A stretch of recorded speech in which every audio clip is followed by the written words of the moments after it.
Hello and welcome to another outdoor video vlog. This time I'm in the Yorkshire Dales at a place called Baugh, and it's right up there. I don't know whether that's picking anything up there. Let's have a look there. It's not picking much up, is it? Oh right, yeah. Okay. It's there. If you want to have a look around Garsdale and all the rest of it. Beautiful. So that was a bit of an epic today. It's a bit of a bog fest up there, but didn't see a living soul either. But you know, fantastic all the same. So today I want to talk about playing, you know, playing guitar at solo gigs and things like that. I know I've been on about it a bit recently, but yeah, I'm still learning the process of it, to be honest with you. So I went out, did a bit of busking on my own on Saturday. It was the music festival in Morecambe and the kite festival, same days. It was rammed. And the reason I was busking, I was trying to raise funds for Phil Dock's Do It the Bobbin in Lancaster. And the funds that are going to be raised at that event are going to St John's Hospice.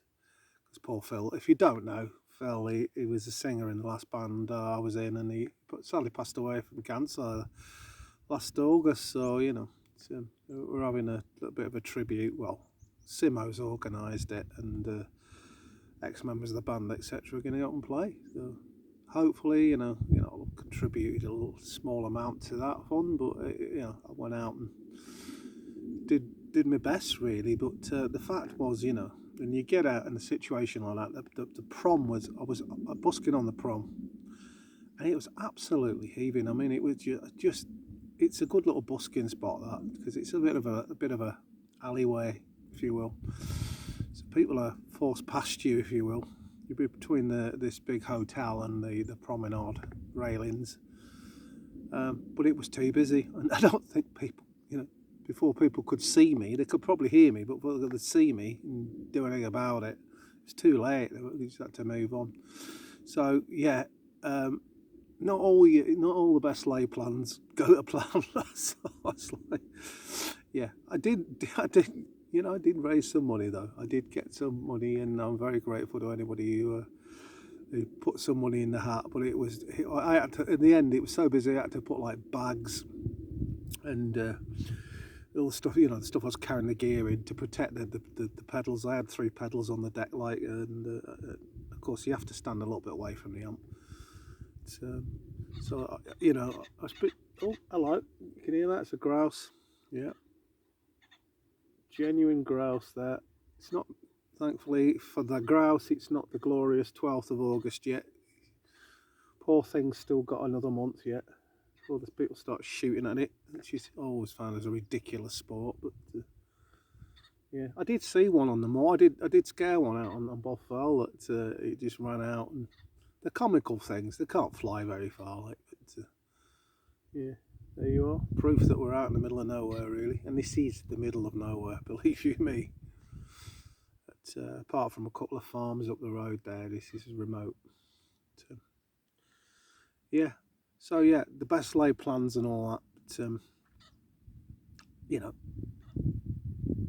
if I was to push on the matter of playing these things, whether you're busking or doing something in a pub or a club on your own, or it's just a party, you know, whatever it might be, the things I learnt from that were, you know, check your gear out. Don't just go out assuming everything's working all right, because I had a dodgy cable. It's either dodgy input on the guitar or a dodgy cable. When I changed the cable, luckily I had a spare, it was working fine. But for like, you know, I put up with it for about half an hour, that, hoping it would go away, and it didn't. So in the end I had to just stop and change that. All the gear, including the pedals, was battery operated. So again, I had fresh batteries in for that. I know this is common sense, but I had fresh batteries in for that. And I would take spare ones. If I was using older ones, I'd still make sure I had some spare ones. Guitar, yeah, tuning the guitar. Now that's an interesting one, that, because I took I took a tuner with me, but it was a really bright sunny day, and it was one of them headstock clip-on tuners, and I could hardly see it in that daylight. So luckily, the amp I'm using for this is the Street Cube 2 by Roland or Boss. Is it Boss or Roland? Honda's that one? I don't know. The same company in it. That's got a tuner on it, and the tuner's accurate enough, and that got me out of that predicament. The backing came from my Zoom 323, which I use on all my sort of covers that you see on YouTube, and that is battery operated, and I'm going to really have to hunt down another one or two of those backups because they're just fantastic. I did an hour and 3/4, and the batteries in both the amp and the drum machine survived that amount of time, and I could never see myself doing more than 2 hours. So that's all happy days. The third thing, I mean, this is more for busking, but it could affect you, I suppose, in certain situations. You've got to carry gear a long ways, and it's carrying it all. So I had the guitar was in a gig bag, slung on me at the back of my shoulders, obviously, and I put as many things as I could cram in that, but I still couldn't fit the drum machine device in there, and the pedals. I couldn't fit all those in it either. So the pedals were in this kind of duffel bag thing, which I could just sling from one shoulder to the next easy when I got tired. So I must have walked. How far have I walked there? It's probably getting on for a mile. So I did that. It was a bit uncomfortable, and I'm used to, like I say, I go wild camping. I'm used to hiking stuff around on my shoulders and my back, but yeah, it was a little bit uncomfortable. But you're probably not going to find yourselves very often carrying stuff much further than that. Yeah.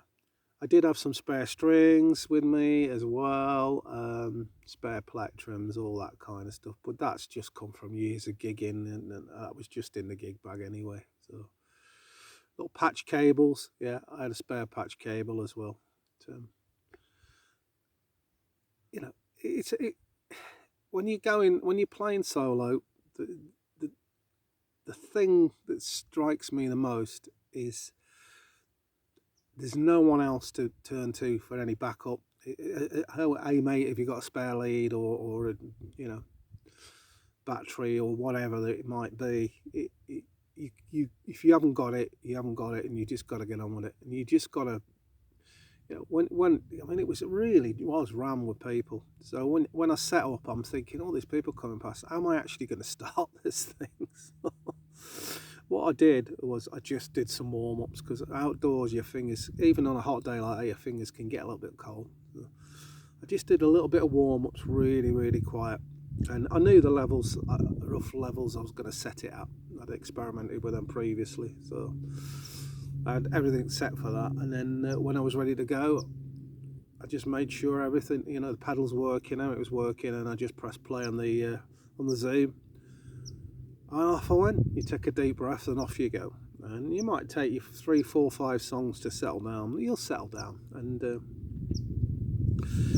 just enjoy it. I mean, it was amazing because it was a beautiful day. Views across the bay of the Lakeland Mountains, and you could hear other acts and the music festival in the distance. And then to the left of me was the kite festival, which is astonishing in Morecambe. You get these massive, like 30-foot long kites there. And they put them on, they just reel them out on these big cables, and they just fly all day, like just in the air. It's quite amazing, because obviously low tide in Morecambe, it goes out a long way. They always coincide it where the an afternoon in July where the tide's right out, or late June, and obviously these things were up most of the day there. It was amazing. So it was a great experience. I'd recommend it to anybody. To if like me, you're not doing the band thing at the moment, you still want to go out and play a bit maybe, and try some material out in front of people. The old garden party busking thing, small venues. I haven't got into that yet. I'm going to see what that's about. Small venue thing, where you don't have to be too loud. It's something to look at.